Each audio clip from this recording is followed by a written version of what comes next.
Day 11, first launch of the year. The Rimir 3 being launched in an E-1 launch vehicle. Today's mission is to send something into low Rhodes orbit and return it using the heat shield and parachute technology we've acquired. With government funding of $19,000 assured on the completion of the contract, that helped cover costs to set up this launch. Hopefully using the data provided to return probes from other planets back to Rhodes, as well as prepare for human spaceflight and return from orbit.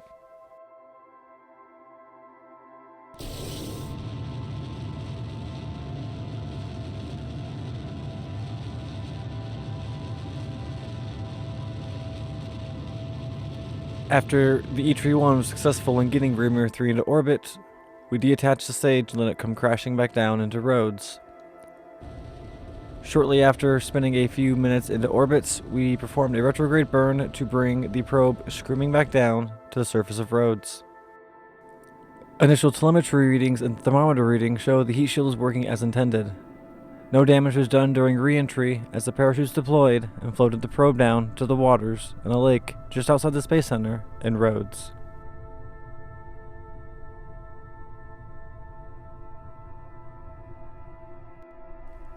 Day 43.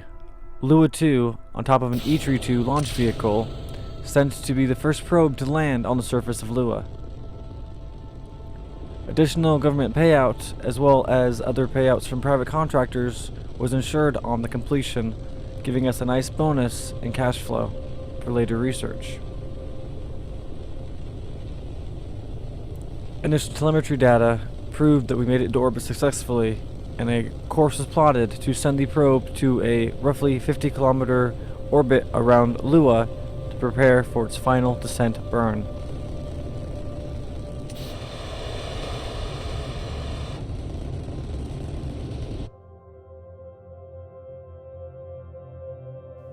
A landing zone was successfully designated, and the probe began to fall down to the surface of Lua, using parachutes as we were under the assumption that it had an atmosphere, still holding engine power with enough capabilities to land the probe just in case we were wrong.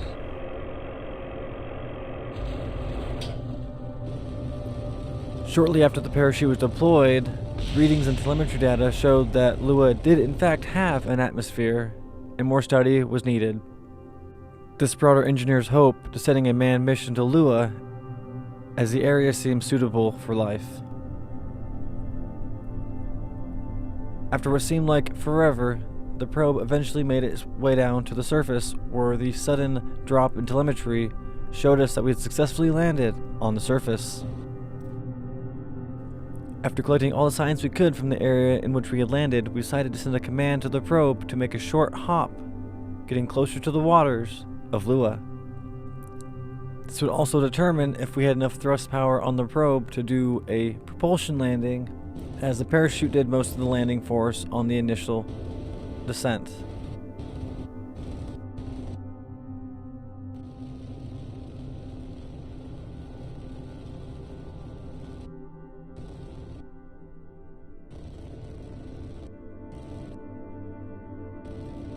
Judging by telemetry data, we were successful in our second landing attempt, realizing there was much water on Lua and more experiments would have to be sent at a later time.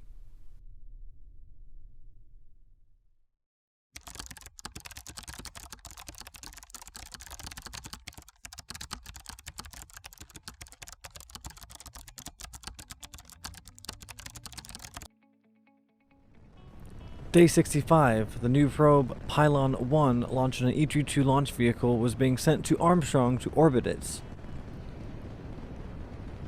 Government funding was ensured if we managed to get in orbit around Armstrong. Additional scanning tech was sent for additional scientific discovery, as well as a contract to do a relay around Armstrong was also accepted.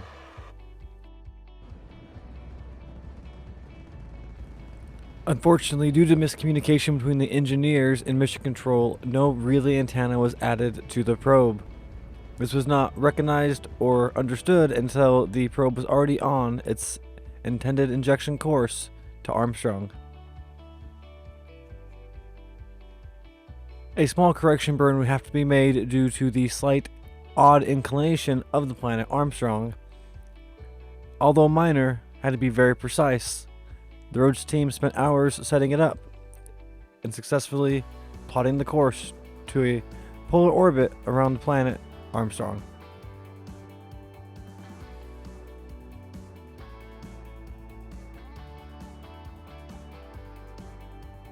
Once in the sphere of influence of the small moon Armstrong, a retrograde burn was performed to catch a simple orbit, and research had started immediately. Due to the lack of a relay antenna, one contract couldn't be finalized. A second probe would have to be sent at a later date.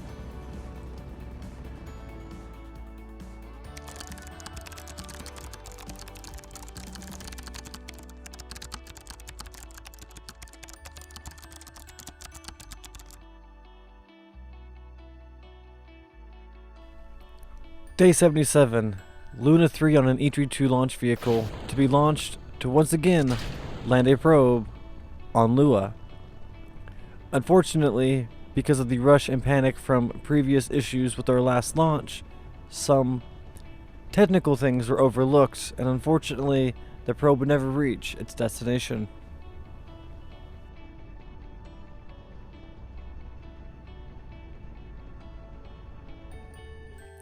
During the deployment of the fairing in the base booster, some technical issues arose, and all of a sudden, all systems started going out of control. This inevitably led to the top stage separating prematurely, no longer allowing the probe to have the fuel to reach Lua.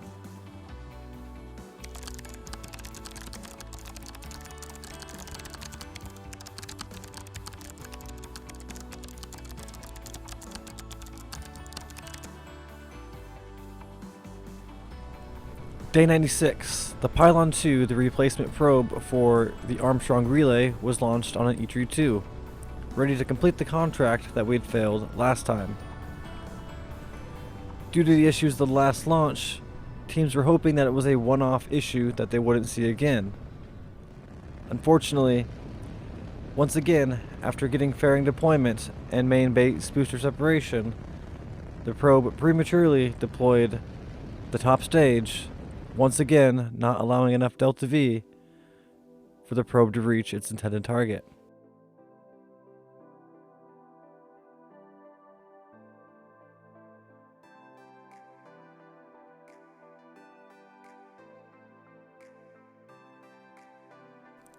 After not even finalizing its orbit, the mission was set to abort, and the probe came screaming back down to the surface of Rhodes, exploding many of the scientific equipment in the process.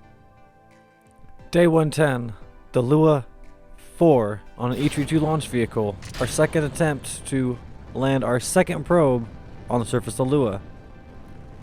The only reason this launch was even done was because we had a second Lua probe ready to go in case of an incident on the first.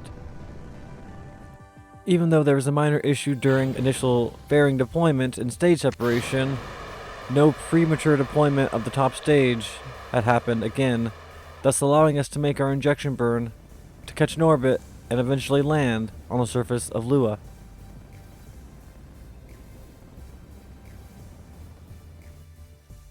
After all signs showing we had successfully approached the planet Lua, everyone's hopes were high as we got ready to do a retrograde burn to catch an orbit and prepare to land once again on the surface.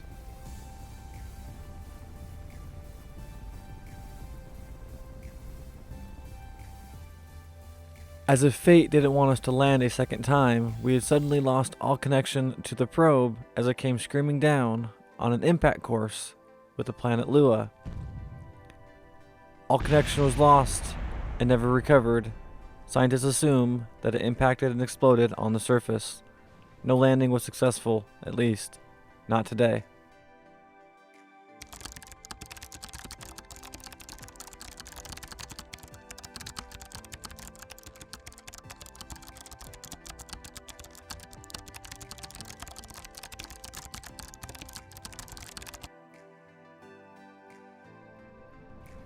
Day 131, our 7th launch of the year, the Pylon 3, to replace the Pylon 2, was launched on another E-3-2, once again set on a course to orbit Armstrong, with a proper relay antenna as well as additional science and scanning tech for future development of the program.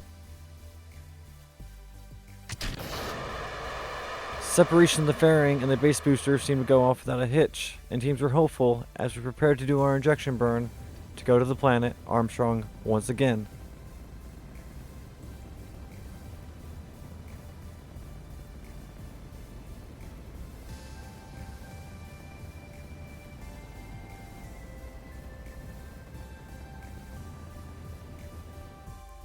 After a successful injection and a successful correction burn, we were fast approaching the surface of Armstrong, once again in a polar inclination to use scan tech to further develop our understanding of the small, yet curious moon. A retrograde burn was performed at a certain point predetermined by the team to catch a stable, yet roughly medium-high orbit around the planet Armstrong, where the probe was detached, the relays were set, contracts were completed, and hope was restored.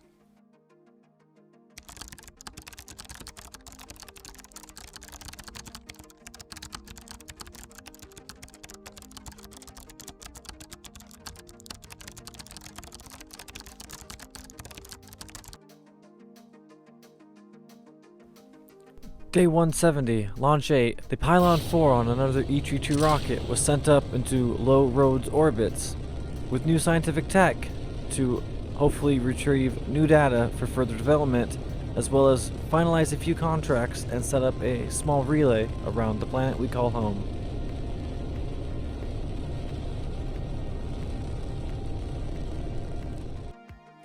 No major issues during the initial ascent happened as the base booster was deployed successfully, the second stage ignited as planned, and the fairing separation was successful. The probe was set up to an orbit around 400 kilometers above the surface in a polar inclination, so we can use new scanning tech as well as other additional scientific instruments to not only map the planet of Rhodes, but to get a better understanding of the space around it. After all orbital parameters were met, all scientific data was engaged, and relay antennas were deployed. This did show a glaring power consumption issue that would hopefully be solved later with new updated solar panel tech.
Day 234, our 9th launch, the Pylon 5 on an E-2.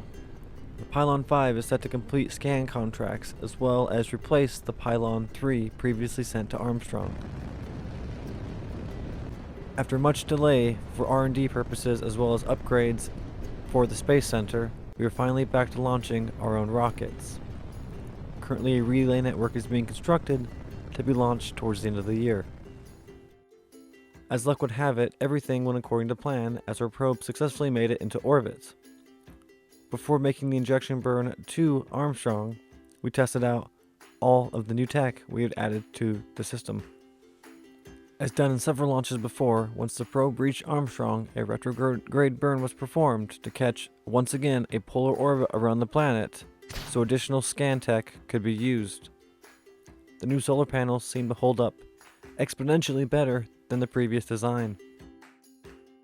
Long-term tests will be needed to see the reliability of the new solar panels, hopefully allowing us to keep probes in space much longer.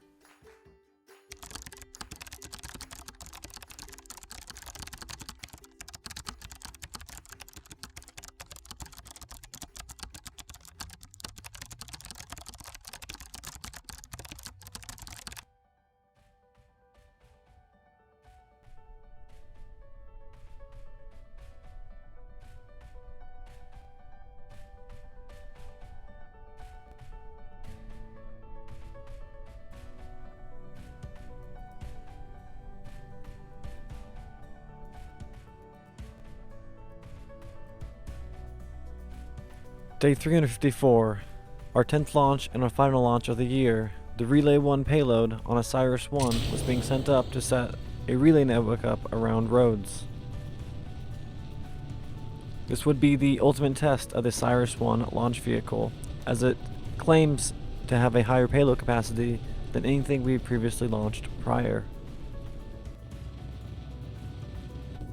The rocket itself performed without any issues as the first stage separated from the second stage successfully. Our first set of solar panels was deployed to keep the main probe alive as we orbited the planet several times, releasing the satellites in a certain order to keep them in a specific orbit. That way they would not have to be adjusted for several years to come. All 3 probes were successful in their deployment as they set up an orbital period of around 1 hour and 10 minutes each, keeping them in a somewhat synchronous orbit around Rhodes. Unfortunately, due to minor miscalculations early on in the mission, it wasn't a perfect relay network, but it would do for now.